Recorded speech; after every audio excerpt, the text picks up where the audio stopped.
پاک پڑھنے اللہم صلی علی سیدنا و مولانا محمد طب القلوب و دوائها و عافیت الابدان و شفائها و نور الابصار و ضیائها و علی آلہ و صحبہ و بارک وسلم صلاة و سلاما علیک یا رسول اللہ صلی اللہ تعالی علیہ وسلم۔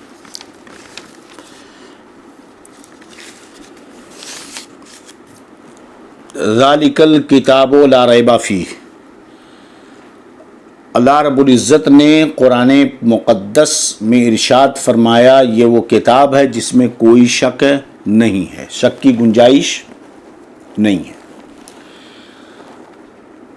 سب سے پہلے تو یہ آپ سمجھ لیں، اگر سیرت طیبہ کے ذکر میں آپ تھے تو وحی کے باب میں آپ نے سنا ہوگا کہ اسلام کی بنیاد ایسے اصول پر قائم ہے جس میں غلطی اور خطا کی گنجائش ہی نہیں ہے، اس لیے کہ دنیا میں کتنا بھی اعلیٰ کوئی شخص سمجھدار، مائنڈڈ، ہوشیار، چالاک، کامیاب شخص ہے تو انسان ہونے کے اعتبار سے بحیثیت انسان اس سے غلطی ہو سکتی ہے، اور یہ واقع ہے، اس میں کوئی شک و شبہ نہیں، جس سے کوئی بھی انکار نہیں کر سکتا ہے۔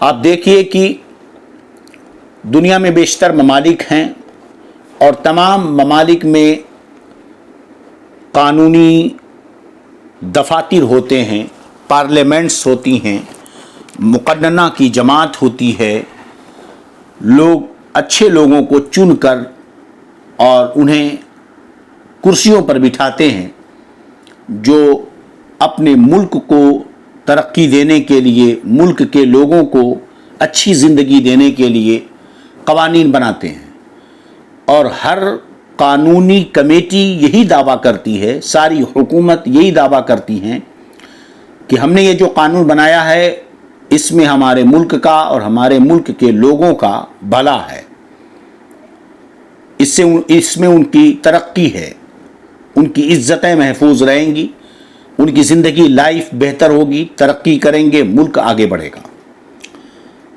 مگر اس کے ساتھ ہم یہ دیکھتے ہیں کہ کچھ دنوں کے بعد پھر وہی قانون بیکار ہوتا ہے اور دوبارہ اسی قانون پر نظر کیا جاتا ہے اور اسے بدل دیا جاتا ہے۔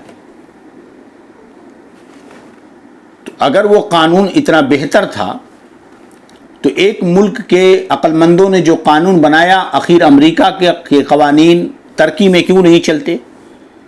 برطانیہ کے قانون آسٹریلیا میں کیوں نہیں چلتے؟ کینیڈا میں کیوں نہیں چلتے؟ کینیڈا کے قانون انڈیا میں کیوں نہیں چلتے؟ ظاہر سی بات ہے کہ گویا کہ ایک انسان کا بنایا ہوا قانون دوسرا انسان قبول کرنے کے لیے تیار نہیں ہے، اور یہ ملک، خطے، علاقے، لوگ بٹے ہوئے ہیں، ہر جگہ کی سوچ، کلچر، فکر، رہائش الگ الگ ہیں، اس لیے قوانین بھی مختلف ہیں، زندگی کے سلیقے، جینے کے عادت و اطوار کے سب مختلف اور الگ ہیں۔ کیا کوئی ایسا قانون ہے جو پورے دنیا کے لیے ہو اور پوری دنیا انسانیت کی بھلائی کے لیے؟ گویا کہ یہ سارے قانون کچھ مخصوص لوگوں کی بھلائی کے لیے بنائے جاتے ہیں۔ قوانین جو بنتے ہیں کسی خاص خطے کی بھلائی کے لیے، کچھ مخصوص لوگوں کی بھلائی کے لیے انسان بناتا ہے، اسی لیے وہ دوسری جگہ نہیں چل پاتے۔ ایک ہی قانون، قانون اسلام ہے جو پوری دنیا انسانیت کی بھلائی کا ضامن ہے، جو پورے دنیا انسانیت کی بھلائی جس کے اندر موجود ہے۔ یہاں خطے، رنگ، نسل بٹے نہیں، کیونکہ ان سب کا پیدا کرنے والا ایک ہے، ان سب کا مالک ایک ہے، سب کو روزی دینے والا، زندگی دینے والا، انہیں خطوں میں، علاقوں میں، قبیلوں میں، خاندانوں میں، نسلوں میں بانٹا بھی اسی نے ہے۔ اس نے خود کہا اِنَّا خَلَقْنَاكُم مِّن ذَكَرٍ وَأُنثىٰ وَجَعَلْنَاكُمْ شُعُوبًا وَقَبَائِلَ لِتَعَارَفُوا، ہم نے تمہیں مرد و عورت سے، مذکر و مؤنث سے پیدا کیا، وَجَعَلْنَاكُمْ شُعُوبًا وَقَبَائِلَ، اور ہم نے تمہیں خاندانوں میں، قبیلوں میں بانٹا تاکہ ایک دوسرے کی پہچان ہو سکے۔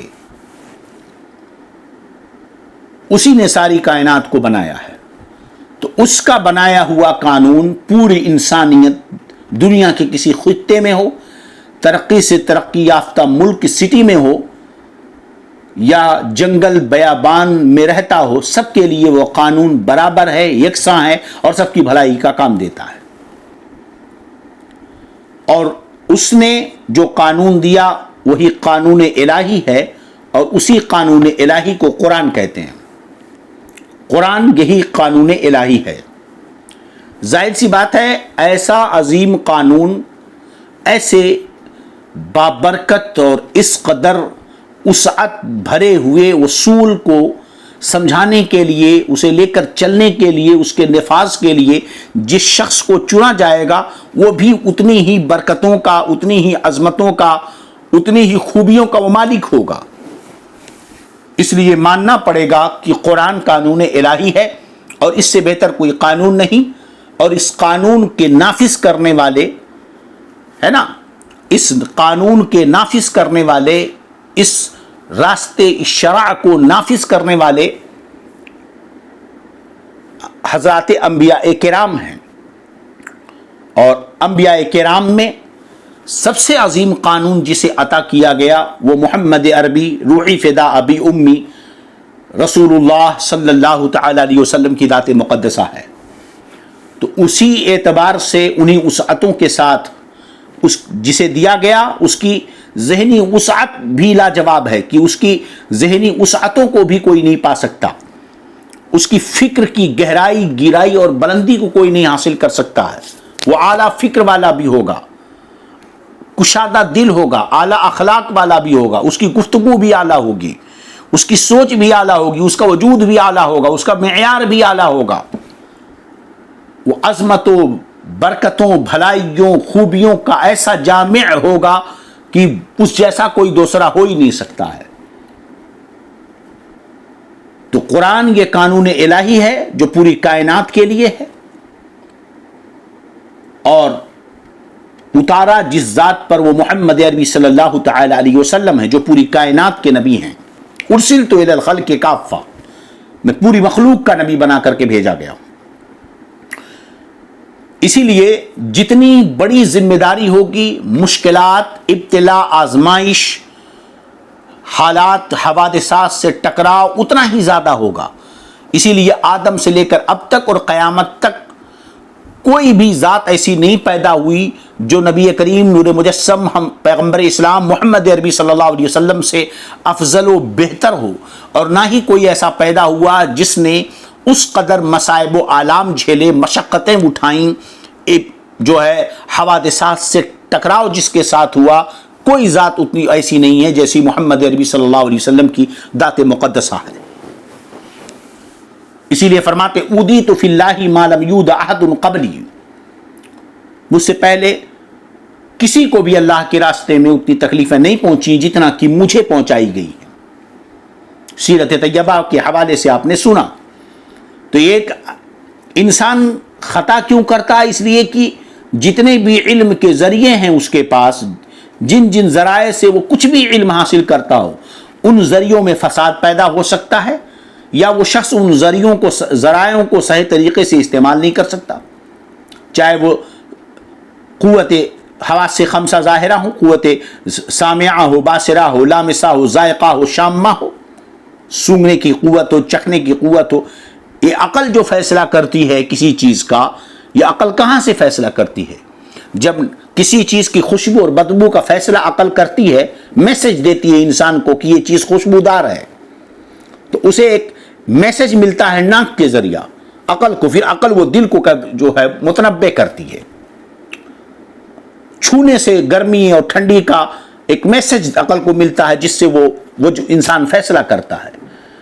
آواز، گرمی، ٹھنڈی، خوشبو، بدبو، کالا، گورا، پیلا، موٹا، چوڑا، لمبا، اونچا، گہرا، سخت، یہ ساری چیزیں ایک اللہ نے انسان کے جسم میں ایسی قوتیں رکھی ہیں کہ یہ قوتیں انہیں حاصل کرتی ہیں، اور اس کے بعد اس کا میسج دماغ کو دیتی ہیں، دماغ وہاں سے دماغ اور دل دونوں مل کر اس کا فیصلہ کرتے ہیں۔ مگر کبھی کبھی دماغ و دل میں ٹکراؤ کھڑا ہو جاتا ہے، کبھی کبھی ان ذریعوں میں فساد پیدا ہو جاتا ہے۔ اس کی وجہ سے کسی کی عقل اتنی کامل نہیں ہے جو اس طرح کا فیصلہ کر سکیں۔ یہ ایسی چیز ہے جس کا انکار نہیں کیا جاتا. اگر آپ کہیں کہ کوئی بھائی 25-50 قانون دان لوگ ہیں جن کے جو اتنے اعلیٰ عقل والے ہیں کہ قانون بنا دے تو پوری دنیا کی بھلائی اس میں ہو جائے، تو بتائیے کہاں ہے ایسی جماعت عقلا کی، عقل مندوں کی کہاں ہے ایسی جماعت؟ دنیا کا سب سے عقل مند ارسطو، کوئی افلاطون ہے نا، فارابی، ان سب کو کہا جاتا ہے، لیکن ہیں کہاں یہ؟ کیا ان کے اصول و قوانین چل رہے ہیں؟ بڑے بڑے لوگوں نے قوانین و اصول بنائے، مگر وہ سب کے سب ردی کے کاغذوں میں پڑھ کر آج ان کا وجود تک ختم ہو گیا ہے نا. ایک قانون الہی اسی لیے سب سے اعلیٰ عقل دے کر، سب سے اعلیٰ اخلاق اور تمام کمالات خوبیوں کا جامع بنا کر اللہ رب العزت نے مکہ کی سرزمین پر محمد عربی صلی اللہ تعالی علیہ وسلم پیغمبر اسلام کو بھیجا، اور انہیں عام انسانوں کو جو علم کا ذریعہ عطا کیا، اس کے علاوہ ایک اور ذریعہ عطا کیا جماعت انبیاء کو، جماعت رسولان اعدام کو، نبی اکرم صلی اللہ علیہ وسلم کو، اور وہ ذریعہ ہے علم کا، وحی، جس میں خطا لغزش کی گنجائش ہی نہیں ہے. انسان اعلیٰ ہو، اگر غصے میں وہ بات کرے تو کبھی کبھی فیصلے غلط کر دیتا ہے، مگر یہاں وہ بات ہی نہیں ہے. اور انہیں اتنا اعلیٰ بنا دیا کہ جب وہ کچھ کہتے تھے تو ان کے اصحاب ان کی باتیں لکھتے تھے. قریش نے کہا، غالباً حضرت عبداللہ ابن عمر ہیں، قریش نے کہا کہ عبداللہ ابن عمر محمد صلی اللہ علیہ وسلم جو کہتے ہیں تم لکھ لیتے ہو. میں گفتگو کے تقاضے کے تحت بار بار سرکار کا نام لے رہا ہوں، اور اپنے انگوٹھے چومتے رہیں، اللہ برکتیں عطا فرمائے اس میں پاک کی برکت سے. وہ انسان ہیں، یتکلم فی الغضب، وہ کبھی غصے میں بات کرتے ہیں، اور غصے میں کوئی شخص اگر بات کرے تو اس کی بات کا اعتبار نہیں ہوتا ہے. یتکلم فی الغضب، وہ تو کبھی غصے میں بات کرتے ہیں، ہر بات نہ مت لکھا کرو. حضرت عبداللہ بن عمر رضی اللہ عنہ فرماتے ہیں کہ میں نے لکھنا تو بند کر دیا، مگر مجھے بہت تکلیف ہوئی اس بات کی. ایک دن میں نے رسول اللہ صلی اللہ علیہ وسلم سے کی بارگاہ میں عرض کیا، رسول اللہ صلی اللہ علیہ وسلم میں آپ کی ہر بات لکھا کرتا تھا، مگر قریش نے ایسا کہا، بعض قریش کے افراد نے. میرے آقا صلی اللہ علیہ وسلم نے ارشاد فرمایا، قسم ہے اس ذات کی جس کے قبضے میں میری جان ہے، اے عبداللہ لکھا کرو، کیونکہ میرے اس منہ سے حق کے علاوہ کچھ نہیں نکلتا، میں جو بولتا ہوں وہ حق بولتا ہوں. اسی لیے 1500 سال پہلے نبی اکرم صلی اللہ علیہ وسلم نے جو تعلیمات دی، دنیا کا کوئی دھرم ایسا نہیں ہے، دنیا کے کسی دھرم کے پیشوا کے اندر وہ خوبیاں نہیں ہیں جو نبی کریم صلی اللہ علیہ وسلم کے اندر ہیں. اس مذہب اسلام ایک ایسا دھرم اور مذہب ہے جس نے ایسے اصول اور قوانین مرتب کیے ہیں کہ بند کمرے سے لے کر مارکیٹ تک، تنہائی سے لے کر لوگوں کی بھیڑ تک، دوستوں سے ملاقات، اجنبی سے ملاقات، شوہر بیوی کے معاملات، اب بیوی بچوں کے معاملات، ماں باپ کے حقوق، پڑوسیوں کے حقوق، دشمنوں کے حقوق، ایسا کوئی مرحلہ نہیں ہے پیدائش سے لے کر قبر کے وادیوں تک میں ایک ایک سیکنڈ اور لمحے کے حالات کو نبی کریم صلی اللہ علیہ وسلم نے جینے کا سلیقہ بتایا. اب آپ سوچیں، قربان جائیے کہ کیا کیا سلیقہ بتایا. بالوں میں کنگھی کیسے کرنا ہے یہ بھی نبی کریم صلی اللہ علیہ وسلم نے بتایا، اور صحابہ نے اسے لکھا، محفوظ کیا اور ہم تک پہنچایا. 1500 سال ہو گئے مگر وہ چیزیں آج بھی محفوظ ہیں. آنکھوں میں سرما کیسے لگایا جائے، نبی کریم صلی اللہ علیہ وسلم نے وہ بھی بتایا، اور صحابہ نے اسے یاد کیا، محفوظ کیا اور بھیجا، پہنچایا. آج تک 1500 سال ہو گئے، اب بھی وہ محفوظ ہیں اور ہمیں معلوم ہے. انگلیوں کے ناخون بڑے رکھنے چاہیے یا چھوٹے، کاٹنا چاہیے کہ نہیں، تو کاٹنا چاہیے تو کس طریقے سے کاٹنا چاہیے، کاٹنے کے بعد اسے کرنا کیا چاہیے، یہ بھی نبی کریم صلی اللہ علیہ وسلم نے بتایا اور ان کے صحابہ نے محفوظ کیا، ہم تک بتایا. پیشاب کیسے کرنا ہے، طہارت کیسے لینی ہے، پاخانہ کیسے جانا ہے، اس وقت کیا کرنا ہے، کیسے بیٹھنا ہے، نظریں کہاں رکھنی ہیں، پیشاب پیخانہ کے وقت صفائی اور پاکی حاصل کرنے کے لیے کون سا ہاتھ استعمال کرنا، کون سا نہیں استعمال کرنا ہے، کھانے کے لیے کتنی انگلیوں کا استعمال کرنا ہے، کھانے کے لیے کیا استعمال کرنا ہے، کیسے لقمے اٹھانے ہیں، کتنا لقمہ اٹھانا ہے، کس قدر منہ میں ڈالنا ہے، کیسے بیٹھ کر کے کھانا ہے، کس طرح نہیں بیٹھ کے کھانا چاہیے. سونا ہے تو کس طرح سونا ہے، کس کروٹ پہ سونا ہے، کیسے سونا چاہیے، ایک شوہر اپنی بیوی کے ساتھ کیسے رہے، کب رہے، کس طریقے سے رہے، یہ بھی بتایا۔ ایک ماں اپنے بچے کی پرورش کیسے کرے، ایک بچہ اپنے ماں کے حقوق کیسے ادا کرے، ایک باپ کے کیا حقوق ہیں، ایک ماں کے کیا حقوق ہیں، ایک بہن کے کیا حقوق ہیں، بیٹیوں کی پرورشیں کیسے کی جائیں، اگر پڑوسی ہے تو مومن ہے تو اس کے حقوق کیا ہیں، کافر ہے تو اس کے حقوق کیا ہیں، آپ سامان خریدنے جا رہے ہو تو آپ کے اس کے حقوق کیا ہیں، بازار کے کیا حقوق ہیں۔ ایک سیکنڈ اور ایک لمحہ ایسا نہیں انسان کی زندگی کا جس کے جینے کا سلیقہ پیغمبر اسلام محمد عربی صلی اللہ علیہ وسلم نے نہ بتایا ہو۔ یہ اور بات ہے، افسوس، صد افسوس کہ جس نبی نے ہمیں ہر چیز سکھائی ہو، آج اسی نبی کا امتی غیروں کے بتائے ہوئے راستے پہ بھاگ رہا ہے۔ نام تو ہے اس کا مسلمان والا، اسلامی نام ہے، اس کا باپ بھی مسلمان ہے، ماں بھی مسلمان ہے، بیٹی بھی مسلمان ہے، بیٹا بھی مسلمان، خاندان بھی اسلام والا ہے، سب کچھ ہے اسلام والا، مگر نام کے حد تک بس۔ آپ ہیں کیا؟ مسلمان ہیں، نام کیا ہے؟ اسلامی۔ ماں کون؟ مسلمان۔ باپ کون؟ مسلمان۔ نام کیا ہے؟ اسلامی ہے۔ مذہب کون سا؟ اسلام۔ کتاب کون سی؟ قرآن۔ نبی کون؟ محمد عربی صلی اللہ علیہ وسلم۔ یہ صرف ہم کہہ رہے ہیں، مگر کیا زمین پر پریکٹیکل میں ہمارا اس پر کچھ عمل ہے؟ ایک چیز پر بھی ہمارا عمل ہو، ایک چیز بتا دیں جس میں ہمارا عمل ہو۔ تو جس اسلام کی خوبصورتی، جس کی عظمتوں کا یہ عالم، مگر وہ معز ہمارا حال کیا ہے؟ ہم آج پھر گئے ان کے، اور جب ان کے غلام بنے، جب انہوں نے مصطفیٰ جان رحمت نے تعلیم دی، پوری دنیا میں کفر بھرا تھا، مٹھی بھر لوگ صرف پیغمبر اسلام محمد عربی صلی اللہ علیہ وسلم کے ماننے والے تھے، مگر ایسی پاکیزگی کے ساتھ ان کی تعلیم پر ان کے ماننے والوں نے عمل کیا، اس قدر ان کی تعلیم پر عمل کیا کہ دیکھتے ہی دیکھتے پوری دنیا میں اسلام کا پرچم بلند ہو گیا۔ وہ جب رسول اللہ کی غلامی میں آئے تو بلند ہوتے گئے، بلند ہوتے گئے، بلند ہوتے گئے، لیکن جب بلندی ہو گئی تو یہی غلامی کا دعویٰ رہ گیا، اب رہ گئی رسم ازا، جو روح بلالی نہ رہی، ہے نا، رہ گئی رسم ازا، روح بلالی نہ رہی۔ ان کے جو ہم غلام تھے، خلق کے پیشوا رہے، ان سے پھرے، جہاں پھرا آئی کمی وقار میں۔ وہ معزز تھے زمانے میں مسلمان ہو کر، ہم یہاں خار ہوئے تاریک قرآن ہو کر۔ بات سمجھ میں آ رہی کہ نہیں؟ قرآن مقدس جو ہمیں تعلیم دے رہا ہے، اور ایک ایسی کتاب ہے یہ، ایک ایسی کتاب ہے یہ کہ جو خود چیلنج کر رہی ہے۔